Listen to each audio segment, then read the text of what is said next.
আসসালামু আলাইকুম। আশা করছি আপনারা প্রত্যেকে ভালো আছেন, সুস্থ আছেন। আমিও আলহামদুলিল্লাহ ভালো আছি। আমি আজকে আসছি গাজীপুরে। এখানে একটা বড় খামারে, খামারটার নাম হলো সানইয়ার্ড ক্যাটেল অ্যান্ড ফিশারিজ ফার্ম। তো এই খামারটা বর্তমানে ১৪৪টা গরু আছে। এনারা মেন প্রজেক্ট এনাদের মোটা তাজাকরণ, এর পাশাপাশি কিন্তু এনাদের কিছু গাভী আছে। আর এই খামারের সব থেকে বড় বৈশিষ্ট্য হলো এখানে বড় বড় টাইপের মোটা তাজাকরণের সার পাওয়া যায়। ১ টনের উপর সার এই খামারে অহরহ। এখানে বিভিন্ন টাইপের আছে, যেমন ফ্রিজিয়ান আছে, শাহিওয়াল ক্রস আছে, মীর কাদিমের গাভী আছে, এখানে কিছুটা ক্রস, অন্যান্য ক্রসও আছে। তো আমরা এই খামারের যিনি দেখভাল করেন এক ভাই আছেন, ওনার সাথে আমরা কথা বলবো। এবং এই উপজেলার, শ্রীনগর যে উপজেলা, এই উপজেলার সার্জন আমার খুব কাছের বড় ভাই মুরাদ মোর্শেদ ভাই, আমরা ওনার সাথে কথা বলবো। এবং কথা বলার পর আমি আপনাদেরকে জানাবো, যেহেতু উনি এই খামারটার কনসালটেন্সিতে আছেন, তো উনি কিভাবে একটা লাভজনক একটা খামার উনি কনসালটেন্সি দিচ্ছেন, কি কি পরামর্শ দিচ্ছেন, আপনাদের কিভাবে করা উচিত বা আপনারা কিভাবে করলে এই জিনিসটা থেকে লাভবান হতে পারবেন। আপনাদের তো আমি অনেক সময় অনেক কথাই বলি, অনেকভাবেই বলেছি। তো আমি আরেকজন ভাই থেকেও আমি আপনাদের একটু শুনাই, আপনারা তাহলে আরো আপনাদের জন্য বোঝা ইজি হবে। তো চলেন আমরা মুরাদ মোর্শেদ ভাইয়ের সাথে একটু কথা বলি। উনি ডাক্তার, শ্রীনগর উপজেলা, হ্যাঁ শ্রীপুর উপজেলার, মানে প্রাণী সম্পদ উপজেলা। চলেন আমরা ভাইয়ের সাথে কথা বলি। আসসালামু আলাইকুম ভাই। ওয়ালাইকুম আসসালাম। ভাই কেমন আছেন? এই তো আলহামদুলিল্লাহ, তুমি কেমন আছো? ভালো আছি ভাই। আপনি অনেকগুলো খামার কনসালটেন্সি দেন, তাদের মধ্যে এটা একটা। জি। তো এই খামারে যেহেতু আমাদের আসার আজকে সুযোগ হয়েছে আপনার সাথে, এবং আপনার সাথে কথা হয়েছে, তো এই যে একটা মোটা তাজাকরণের একটা সফল খামার, তো এই মোটা তাজাকরণের সফল খামারের মানে আপনি যদি কিছু আপনার মতো করে কিছু সূত্র বলতেন, যে আমার যারা খামারি আছে কিংবা আমার যারা দর্শক আছে, তারা যাতে করে বুঝতে পারে যে ওনারা কি কি জিনিস করবেন, বা কিছু ভুল করলে এটা যেন কারেকশন করতে পারে আর কি, যদি আপনি একটু বলতেন।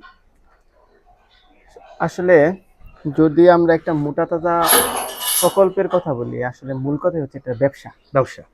এটা একটা ব্যবসা, বিজনেস। তো এই বিজনেসটা আসলে যদি সফল হতে চাই ব্যবসায়, তাহলে কয়েকটা বিষয় আমাদেরকে গুরুত্ব দিতে হবে। যেমন প্রথমেই আমরা গরুটাকে আনবো, গরুর ব্যবসা করবো, মানে গরুর রাখার একটা সুন্দর জায়গা লাগবে। আবাসন, অবশ্যই। তার আবাসনটা খুব ভালো হতে হবে, 1 নম্বর কথা।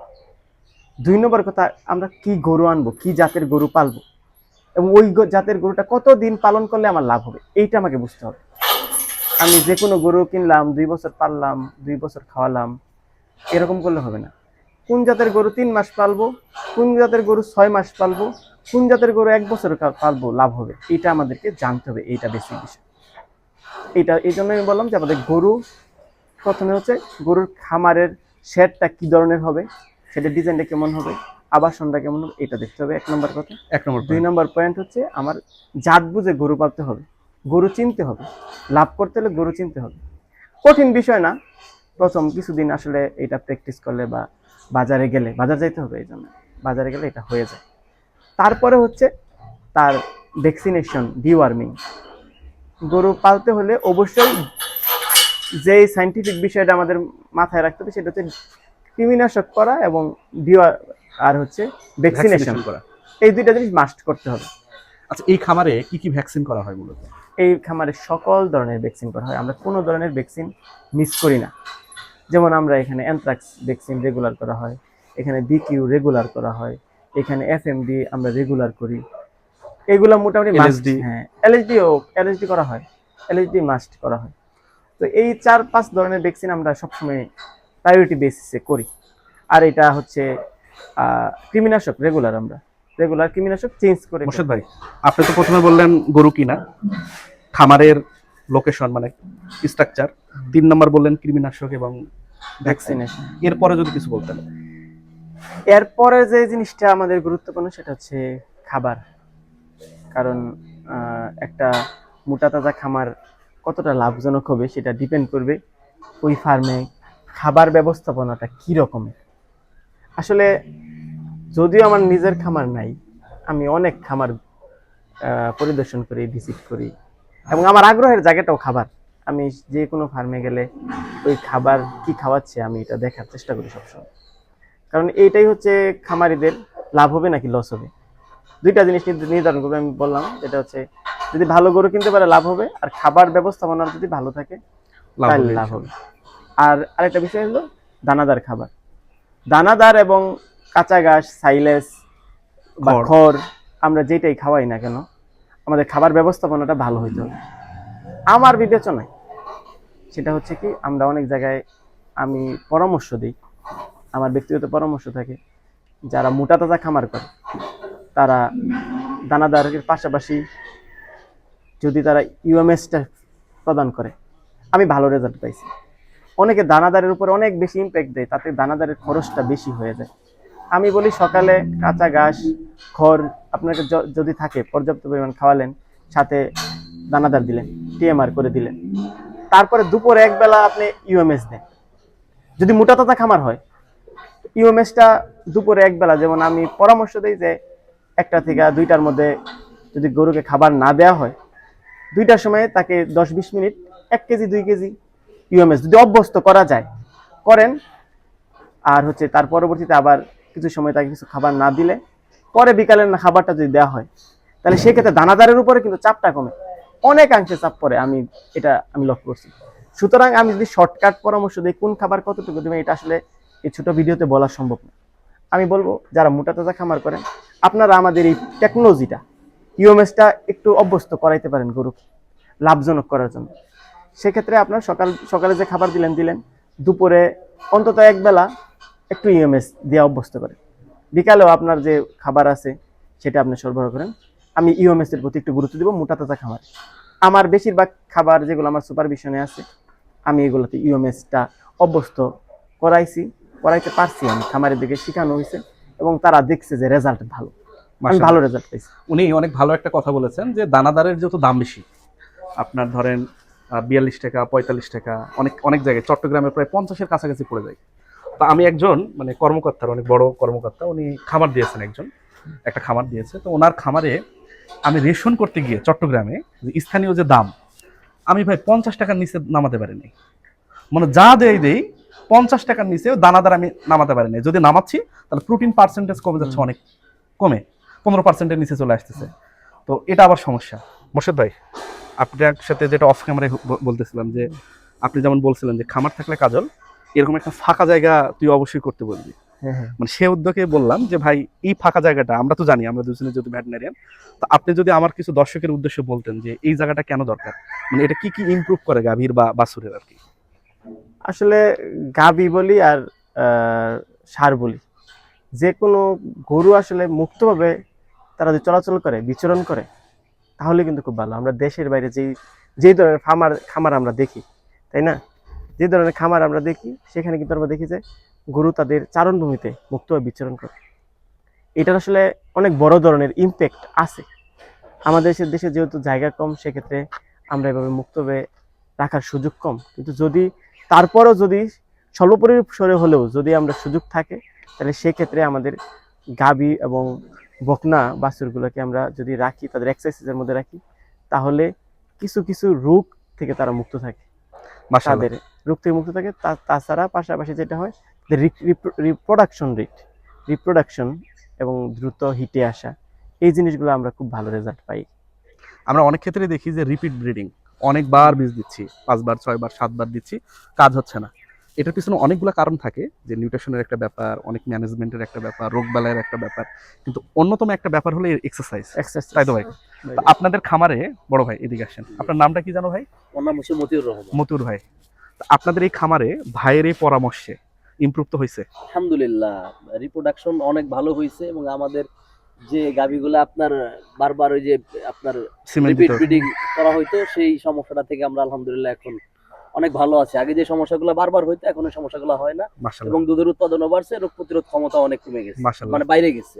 বাস্তব প্রমাণ। এনাদের খামার কিন্তু অনেক বড়, এনারা অনেক বড় পরিসরে বড় স্কেলে ওনারা শুরু করছেন এবং এনারা কিন্তু জায়গা আছে করছেন। তো আপনাদের ভাই যাদের জায়গা আছে, এটাই আমার অবশ্যই করবেন। আমার ভাইয়ের একবারে দুজনেরই মতামত যে আপনারা এটা অবশ্যই করবেন। খামার করলে যদি সুযোগ থাকে, তাহলে যেন একটা সময় অন্তত এক বেলা হলেও, বা ইভেন আমি অনেক খামারে দেখেছি যেটা হচ্ছে কি, যে তারা হয়তো একটা গরুকে প্রতিদিন বের করতে পারেন, কিন্তু না হলেও তারা একটা গরুকে 3-4 দিন পর পর হলেও 4-5টা করে গরু একটু বের করে হাঁটায়, আবার ওইগুলো কয়েকদিন থাকে, আবার অন্য 4-5টার একবারে নিয়ে বের করে হাঁটায়।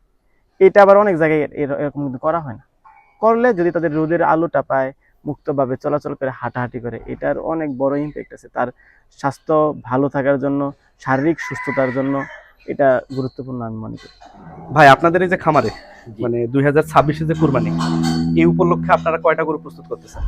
আমাদের বড় গরু আছে আপনার সব মিলিয়ে 50টা, 50টা মানে শাহিওয়াল আছে 50টা, এই পাশে আমাদের ক্রস আছে আপনার 22টা, মানে 72টা। 72টা, আর কিছু গাভী আছে আমাদের, যেগুলো আপনার আমরা এখন মাংসের জন্য প্রসেস করতেছি, মানে কুরবানির জন্য টোটাল কুরবানির জন্য। আর আমাদের কিছু ছোট যে আরসিসি রেড চিটাগাং কাউ, এটিতে আছে আপনার প্রায় 20টার মতো। 20টার মতো। জি। আচ্ছা, আমি যেটা বলতে চাচ্ছি যে আপনাদের যেমন 1 টনের গরু অনেক আছে, 1 টনের ষাঁড় অনেক আছে, এত বড় ষাঁড় বিক্রির সমস্যা হয় না? না, আমাদের সমস্যা হয় না। আমরা গত বছর ওই 1 টনের উপরেও যে আমাদের সারগুলো ছিল, এগুলো আমরা বিক্রি করছি।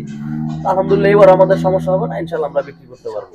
আমি এই জিনিসটাই বলি যে আপনি খামারে লাভবান হবেন কিনা সেটা আরেকটা জিনিস নির্ভর করে আপনার পরিস্থিতি কেমন। আপনার যদি পরিস্থিতি ভালো হয়, 1 টন 1.5 টন 700 কেজি 800 কেজি এগুলাতে ভাই ঠেকবে না, আপনার দাম ভালো পাবে। এবং পরিস্থিতি যদি না থাকে, কেউ যদি আপনাকে না চিনে, আপনাকে যদি মনে করে যে এই লোকটার থেকে নিলে হয়তো আমি খারাপ জিনিস পাবো, তাহলে কিন্তু আপনার খামারের ভাই জিনিসটা বিক্রি হবে না। তো ভাই আপনাদের দুধের যে গাভী আছে, জি। এখানে দুধ কতটুকু পাওয়া যায়? এখানে আমাদের দুধ খুব বেশি আসে না, কারণ আমাদের এখানে মোটামুটি 100 লিটারের মতো দুধ আসে এখন। 100 লিটার জি। প্রতিদিন? জি। এগুলো তো সব দেশি টাইপ আর কি, কারণ হ্যাঁ, আমাদের দেশি। উপমহাদেশে সবগুলো চুর আছে। জি, দেশিটাই। আচ্ছা, মীর কাদিমের ওইটা সম্পর্কে আমি একটু আপনার থেকে জানতে চাই। মীর কাদিমের কতটুকু দুধ পান আপনারা? মিল্কা দিন থেকে আমরা এবার যে 6 থেকে 7 লিটারের উপরে নিতে পারি না।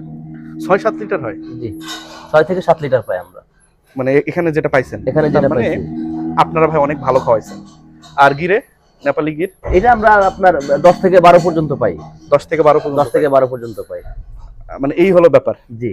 এখানে দুধের দাম কত করে কেজি? আমরা এখানে 60 টাকা কেজি দুধ বিক্রি করি। 60 টাকা কেজি? জি, only ঢাকার 60 মধ্যে টাকা। 60 টাকা কেজি দুধ? এখানে 60 টাকা কেজি দুধ বিক্রি হয়। আচ্ছা মুরাদ ভাই, এই দুধের দাম বৃদ্ধির জন্য মানে কি কি ব্যবস্থা নেওয়া যেতে পারে ভাই, এটা যদি বলতেন।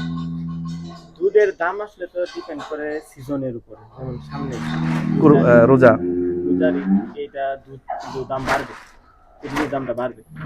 আর এখানে আসলে যাদের দুধটা অনেক বেশি বিক্রি হয়, মানে যাদের দুধের পরিমাণটা বেশি, তারা একটু ভোগান্তিতে বেশি পড়ে। কারণ তাদেরকে মাঝখানে কিন্তু এখানে একজন লোক, যেটাকে বলে সে সবটুকু দুধ ক্রয় করে, তারপরে সে কিন্তু অন্য জায়গায় বিক্রি করে।